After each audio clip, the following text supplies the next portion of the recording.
welcome to the Pulse of Africa community. I hope you're doing great today.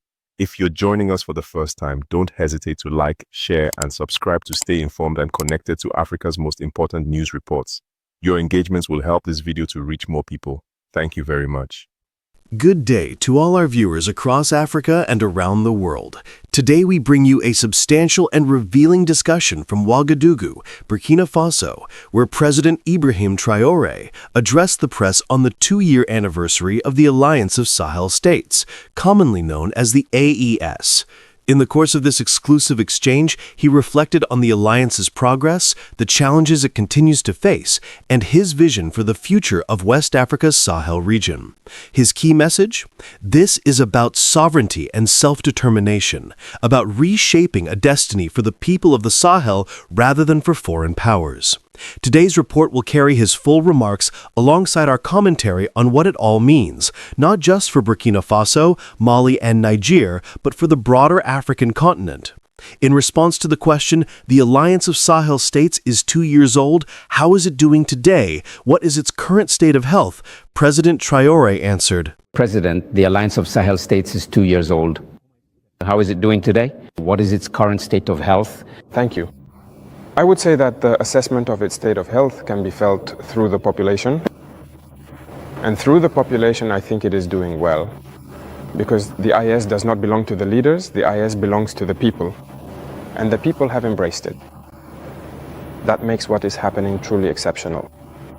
The IS has managed to unite and bring people together, and that's what matters most. So we thank God. It's like a 2-year-old child. It feels like the head is there. The feet as well. But Mr. President, it seems like the arms are not there yet. We're talking about implementing agencies, about putting things into action.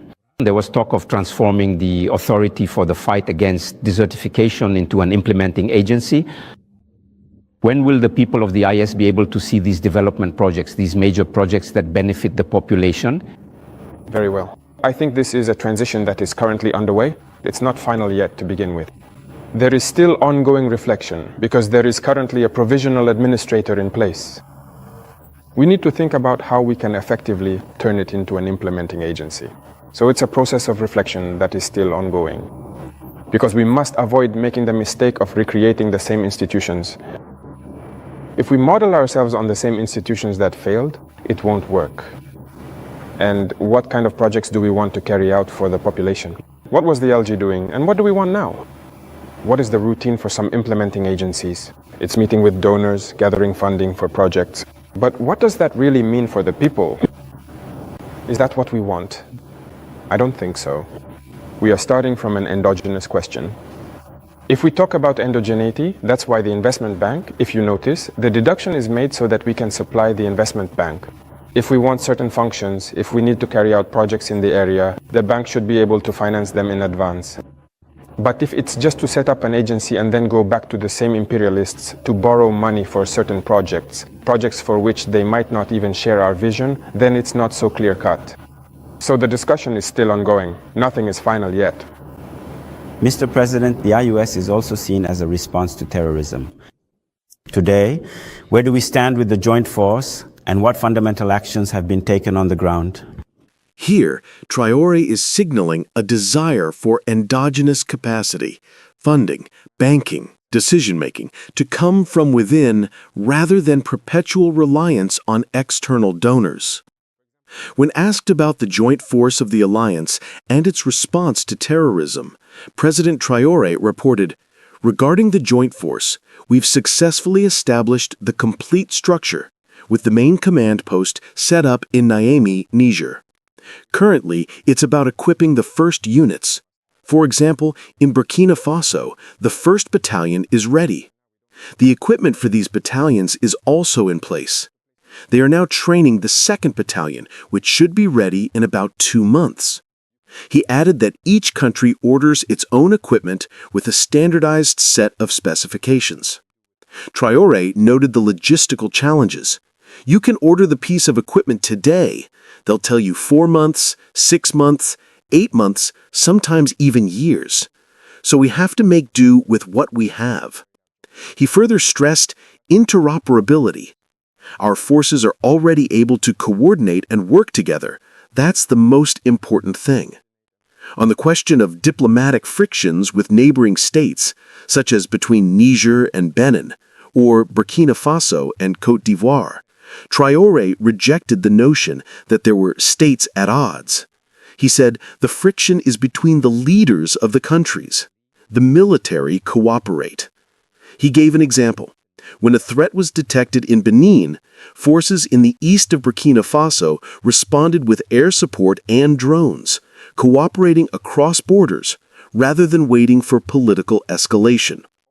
On the subject of what the alliance can no longer live without, President Traore was unequivocal.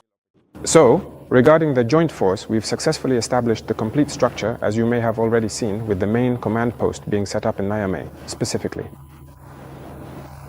Currently, it's about equipping the first units. For example, in Burkina Faso, the 1st Battalion is ready. The equipment for these battalions is also in place. They are now training the 2nd Battalion, which should be ready in about 2 months. The concept is that each country orders its own equipment. We've established a standard set of equipment that each battalion must have. So the equipment needs to be ordered so we can arm them. And as I said, up to now, we don't manufacture certain types of equipment.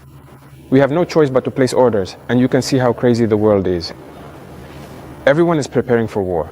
You can order a piece of equipment today. They'll tell you 4 months, 6 months, 8 months, sometimes even years. So we have to make do with what we have. And with joint forces, it requires significant communication. So you can understand all the logistics involved in communications behind the scenes. It has to be perfect. That's why we're not rushing things. Already there are many operations being carried out jointly. So that's already the strength of the force. No matter what happens between Niger or on the Malian side, our forces are already able to coordinate and work together. That's the most important thing. When we look, to stay on the topic of the joint force, when we look at the picture of the IS, the Confederation is surrounded by countries with which there is often diplomatic discussion. That is to say, we consider Niger in relation to Benin, Mali in relation to Algeria, Burkina Faso, even if it's not often mentioned, sometimes has minor frictions with Côte d'Ivoire. How can we turn these diplomatic frictions into operational opportunities to fight terrorism, Mr. President? That's what I said. You see, it's all centered around ISIS. If we are aware of the threats surrounding us, the only opportunity, the only real opportunity in this context is to build very strong armies and to try to develop ourselves. That's the only opportunity. Otherwise, adversity will always be there. It's not like what you mentioned. It's real. It's real. But what can we really do? The problem in Africa very often is the leaders. These diplomatic frictions, I don't even like to call them frictions between states. There is no friction between the two countries. The friction is between the leaders of the countries. It's clear from his remarks that he sees this work not merely as institutional or military, but as cultural and ideological, a shift in mindset grounded in national dignity. From a professional newscaster standpoint, what we heard from President Traore is ambitious and far-reaching. The progress reported with the joint force and command post in Niamey, the institutional reflections around the alliance's structure, the acknowledgement of security as foremost, all these point to a serious strategic direction. However, ambition alone will not suffice.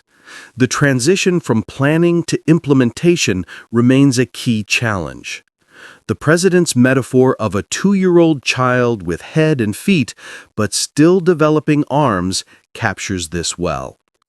Many African initiatives have failed not for lack of vision, but for lack of follow-through, adequate resources, transparent governance, and effective institutions. For the alliance of Sahel states to become a model for African unity and self-reliance, it will need demonstrable achievements in people's lives, secure homes, reintegrated lands, functional institutions, and economic opportunity. President Traore's candid acknowledgement of the gaps suggests transparency, but also raises the bar for execution. Opportunity to talk about the 6 elements of DARA. Where do things stand? We heard the authorities during a press conference. They talked about it, about what exactly hasn't happened, how is it going? What did they say? They crossed the border, they were apprehended. They're here. All right. Every time someone crosses the border, they come in, they take action. If they're civilians, generally they ask questions, they conduct investigations. That's actually espionage. It makes sense when they arrest and interrogate them. It's like before there were gendarmes who crossed over armed. It happened twice. There were 6 and then 2 more in the meantime. We arrested them, brought them all the way to Ouagadougou with their weapons, and we questioned them. But one day, the Minister of Defense told me they weren't there to release them. I met with the intelligence service and I said, well, listen, if they didn't come in with bad intentions and all, brotherhood in arms and all that, they were released. They were released the same day. And we also hoped that the Ivorians, since there are Burkinabe civilians in prison, would release them. Unfortunately, 2 or 3 days later, we learned of the death of our brother in prison, and the others who are in prison are still there. And even if they are civilians, merchants, listen, that's not good cooperation. So to decide, we're waiting. We haven't received anything yet, no approach of any kind. Meanwhile, the spokesperson for the Ivorian government indicated that they hope, in the end, to favor the path of dialogue with Burkina Faso. He said this at a press conference, so the guy who spoke... We are not expecting anything. If we had chosen the path of dialogue, we also hoped they would release our innocent civilians and come forward, but someone died just an hour away, and there isn't even a proper prison there. So listen, everyone must take responsibility for their actions. And we don't seem to be lying. What is real, we say it. No one has approached us first. So the situation is just as it is. That's it. The relationship between the IUS and the South-O is clear. It is transparent. It's a break. We are questioning things between him and me. Recently, during the finance ministers' conference between him and me, it was supposed to be the Burkinabe who would chair the ministers' conference. That was not the case. How was this issue addressed at the level of the IUS heads of State Council? How do you interpret this? No, it's not surprising. We were prepared for that. It's not surprising. There are people who claim to govern all of West Africa. That doesn't work with us. It doesn't work. We told them clearly, I have people with certain heads of state. I said it doesn't work. Is there any reason to step down, Mr. President? C. It's a matter of necessity. And maybe we're heading in that direction. If we can't govern, what do you want? They're after me. It was the same case when he gave in at the top. They're pushing us to the door. We're going to leave. So we're watching them. The ball is in their court. While preparing for the show, Mr. President, while preparing for the show, we learned that you like this phrase, everything is urgent. Within the IUS, is there even more urgency even when prioritizing emergencies? What is it that we can no longer live without today? The emergencies for us at the IUS? Yes. It's the security issue. That's the most urgent. And now comes the issue of development, which is linked to the security issue. We need to free our lands and secure our people.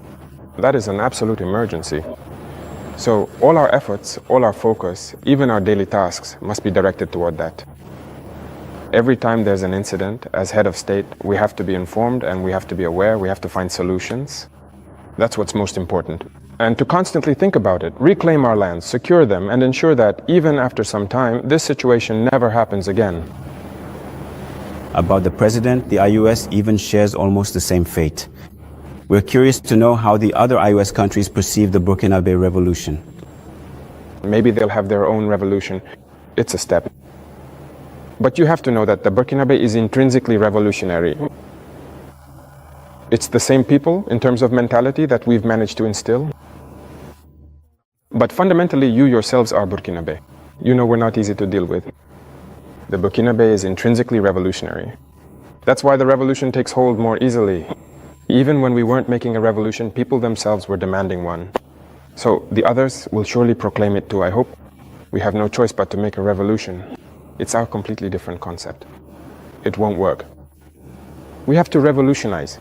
Thank you very much for these various and insightful questions regarding diplomacy. Africa's destiny. Is there cooperation, intelligence sharing, and collaboration between the USC Army and those countries? In some cases, I don't know. But let me take, for example, the case of, even with Benin, we don't have the same approaches when it comes to terrorism. I'll take the case of Benin before I went to Moscow last time in May.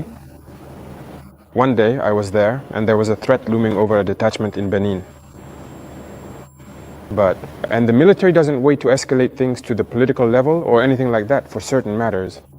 They contacted our forces in the east, who confirmed the threat, at least, and asked if we could do something about it. I was still in Lastin on Saturday, I remember. I ordered our aircraft to go to the area and see what was happening because they... Thank you for joining us on Pulse of Africa. If you believe in the importance of this story, if you believe in Africa's unity, independence, and voice, then please subscribe to our channel, like this video, and share it with your friends and networks.